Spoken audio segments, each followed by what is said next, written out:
Hello students जय जगन्नाथ पिला माने जो मानक थर 5th सेमिस्टर होउची तो सेमानक तो जानथिबो VAC बोली गोटे सब्जेक्ट सेमानकर थर ऐड हेजी VAC आउ SEC तो जोटा कि तमानकर 4th सेमिस्टर रे नथिला 3rd सेमिस्टर जाइथिला तो एथर पूणी 5th सेमिस्टर से ऐड करची तमानकर VAC आउ SEC तो पिला ने एठी देखिया VAC रे फास्ट देखिबा ता VAC ना कोन ना सबु पिला पई कंपलसरी जेमिति आर्ट्स साइंस कॉमर्स समस्त पाई पिला माने कंपलसरी सब्जेक्ट जोटे समस्ते एई टॉपिक रो एग्जाम दबो आ जो टॉपिक देइछि ना पिला माने से टॉपिक गोटे माने बढ़िया टॉपिक दे देइछि जोटा कि तमानकर आजिकाली तमे जानथिबो एआई रो केते यूज होउछि तमे आनी भी जानथिबो चैट जीपीटी रो केते वैल्यू बतानो तमे केते केते काम सब तमन कठिन कामरा जो अछि सब करि पाछो इजिली तो बतन सेई ऊपर हम गोटे पढिबा हमर सिलेबस अछि आर्टिफिशियल इंटेलिजेंस ऊपर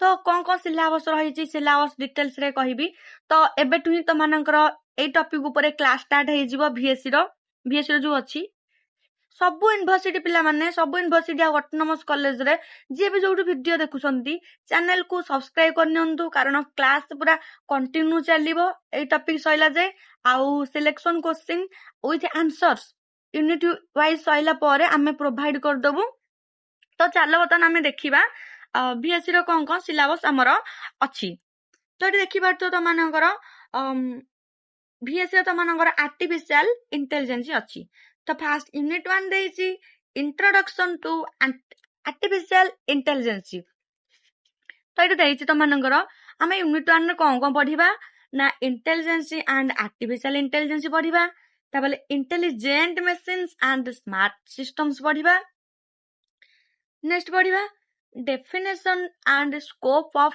AI then history and evolution of AI तार हिस्ट्री विषय पढिबा ता इवोल्यूशन विषय पढिबा next AI problem solving and search technique या द्वारा जो प्रॉब्लम सॉल्विंग करा होची सर्च टेक्निक सर्च करा होची ता विषय पढिबा तापर रूल बेस्ड सिस्टम तापर natural language processing NLP and computer vision introductory concept पिला माने एतिकी तमानकर यूनिट 1 रे हमें कवर करिबा माने सब पिला पई एई सिलेबस पिला माने सिलेबस तम माने स्क्रीनशॉट नै पारिबो नहले मु टेलीग्राम चैनल ले तम माननकु प्रोवाइड कर देबी पिला माने पूरा कंप्लीटली नोट सह हमें पूरा क्लास करिबा बुझिबा ओडिया लैंग्वेज पूरा मु इजीली तम माननकु बुझेई देबी तो देन देखो यूनिट 2 रे हमें कौन पढिबा unit 2 ray machine learning fundamentals कौन पढिबा ना मशीन लर्निंग फंडामेंटल्स एक रे देइछि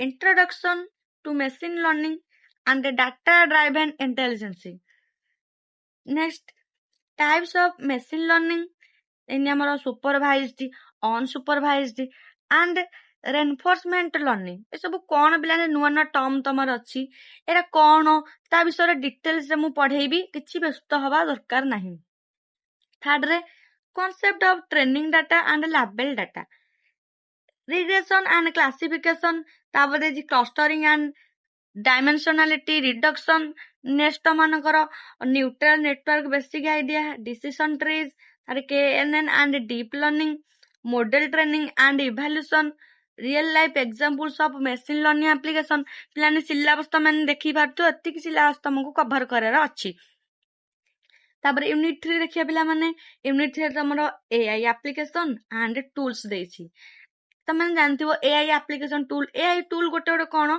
ना हमरो चैट जीपीटी हो बुझि पाले पिला ने जेमिनी ए सब जिंस त मान गोटे टूल गोटे आउर पुनी केते अलगाला टूल अछि नोट मेकिंग करिया बाई माने बहुत धरण तमानकर नुआ नुआ जिंस इटु सिखिया पिला माने मिलिबो बढ़िया टॉपिक रे भी तमानकर एटा माने एटा रखा है जे तमान पई 5th सेमिस्टर रे जोडी तमे जेमनी तमानकर इंटर्नशिप पिला माने थिला गोटे रियल लाइफ एक्सपीरियंस गोटे गेन करो त माने एटा भी पिला माने त माने सब जिंस जानिबो कोटा को जिंस जेन तमन AI टूल्स लेखा जी चैट जीपीटी जेमिनी तापर को पायलट पिलाने बढ़िया जिंस को पायलट तुम जानिबो Claude Canva AI Runway ML Google Teachable Machine ए सब जिंस हमें पिला माने करी कि देखिया पिलाने कोरा कोन काम कोन सब जिंस देखिया तापर देखिया पिलाने एटी तमन देइछि AI फॉर आर्ट स्ट्रीम ଏଠି ତମମାନଙ୍କୁ ପଢିବାର ଅଛି AI for science stream, AI for commerce stream.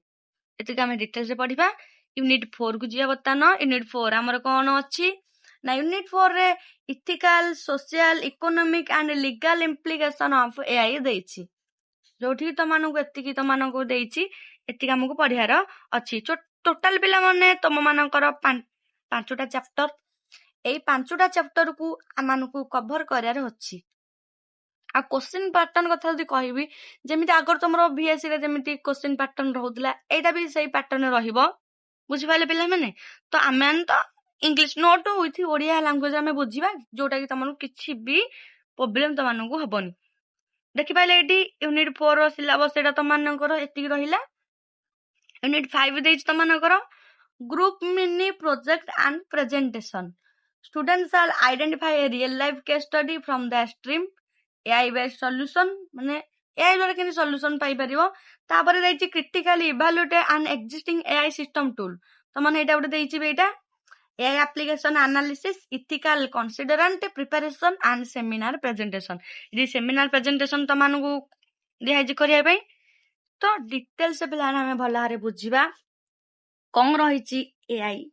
କାରଣ AI ଏତେ ଇଜିଲି ମୁଁ ପଢେଇଦେବି, ମାନେ ଇଜିଲି ବୁଝିବ, ଏତେ ମାନେ ଶୀଘ୍ର ଧରିବ, ଯେମିତି ତମମାନଙ୍କୁ ମାନେ ମୁଁ ପ୍ରାକ୍ଟିକାଲ ଏକ୍ସପିରିଏନ୍ସ ବି ତମମାନଙ୍କୁ ଏଠି ପ୍ରୋଭାଇଡ କରିବି। ମାନେ କୋଉଥିରେ ବି କଣ ତମମାନଙ୍କୁ କୋଉ ଟୁଲ ବିଷୟରେ କଣ କଣ ହଉଛି ସେଟା ବି ମୁଁ କରିକି ବି ଦେଖେଇବି। ଯେମିତି ତମେ ChatGPT ରେ କରୁଛ, କିଛି ଫଟୋ କରୁଛ, ତମାନେ ଡିଜାଇନ କରୁଛ, ବ୍ୟାକଗ୍ରାଉଣ୍ଡ ବ୍ଲୁ କରୁଛ, ତାପରେ ସିନେମାଟିକ କରୁଛ, ସେ ଜିନିଷ ପିଲାମାନେ ତମେ ତ ଇଜିଲି ଆଜିକା ଜେନେରେସନ ପିଲା ମାନେ ଜାଣିଥିବ ସେ ଜିନିଷଟା ତମମାନେ। ତ ସେଇ ଜିନିଷ ଖାଲି ମୁଁ ଟିକେ ଟିକେ କହିଦେଲେ ଯେମିତି ତମେ ଇଜିଲି ଧରି ପାରିବ, ସେମିତି ମୁଁ ପ୍ରାକ୍ଟିକାଲି ବି କରିକି ଦେଖେଇବି। ବୁଝିପାରିଲେ? ଅଲଗା ଅଲଗା ଟୁଲ ତମାନେ ତ ଅଧିକାଂଶ ChatGPT ଜାଣିଥିବ ପିଲା, ଜେମିନି ଜାଣିଥିବ, ଏଇ ଜିନିଷ ଜାଣିଥିବ, କିନ୍ତୁ ଅଲଗା ଭିତରେ ଆହୁରି ପିଲାଙ୍କ ଟୁଲ ଅଛି ନୋଟ ମେକିଂ କରିବା ପାଇଁ। ବୁଝିପାରିଲେ? ସେଇ ଜିନିଷଟା ୱେବସାଇଟ କ୍ରିଏଟ କରିବା ପାଇଁ କୋଉରା କୋଉଥିପାଇଁ ଦରକାର ହଉଛି ଡିଟେଲ୍ସ ପିଲାମାନେ କହିଦେବି ତମାନଙ୍କୁ ଏଇଟା। ତ ଚ୍ୟାନେଲକୁ ପିଲାମାନେ ଭଲ ଲାଗିଥିଲେ ନିହାତି ସବସ୍କ୍ରାଇବ କରିବେ ପିଲାମାନେ, କାରଣ ତମମାନଙ୍କର କ୍ଲାସ ପୁରା ଟୋଟାଲ କଣ୍ଟିନ୍ୟୁ ହବ ଲାଷ୍ଟ ଯାଏ। ପୁଣି SCC ପିଲାମାନେ ରହିଲା ତମମାନଙ୍କ ପୁଣି ଅଛି ଏଇଟା। ଆଉ ଗୋଟେ ପିଲାମାନେ ତମମାନଙ୍କର VAC ର ତ ତମମାନେ ପଢିବ 100 ମାର୍କର। ତାପରେ SCC ବି ଯେମିତି ପଢିବ, ଏମିତି ତମମାନଙ୍କର ରହୁଥିଲା ମାନେ କେତେ ବାଛିକି କୋଉ ପିଲାମାନେ କଣ ରହୁଥିଲା ପଢିବା ପାଇଁ, ସେଟା ଗୋଟେ ନୋଟିସ ବି ତମମାନଙ୍କର ବାହାରିଛି। ଆଉ ଯୋଉ SCC ପିଲାମାନେ ତମମାନଙ୍କର ରହିଛି ସେଇଟା ବି 100 ମାର୍କ ରହିବ। ତାପରେ ତମମାନେ ପଢିବ କଣ, ତମେ 4th ସେମିଷ୍ଟାର କୋର 8, 9, 10 ପଢିଥିଲ, ଯେ ତମେ 5th ସେମିଷ୍ଟାର ତମେ 2ଟା କୋର ପେପର ପଢିବ ପିଲାମାନେ। ବୁଝିପାରିଲେ? ତ ତମମାନଙ୍କର କୋର 11 ତମମାନଙ୍କର ରହିଯିବ 10 ଯାଇଥିଲେ ତମର 11, 12 ରହିବ। ବୁଝିପାରିଲେ? ତା ସହିତ VAC ପେପର ତମମାନଙ୍କର ରହିବ, SCC ପେପର ରହିବ। ଏତିକି ତମମାନଙ୍କର ପଢିବାର ଅଛି। ଆଉ ଯାହାର ବି ଯାହା ଡାଉଟ ରହୁଛି ପିଲାମାନେ କମେଣ୍ଟରେ ନିହାତି ତମାନେ କହିବ।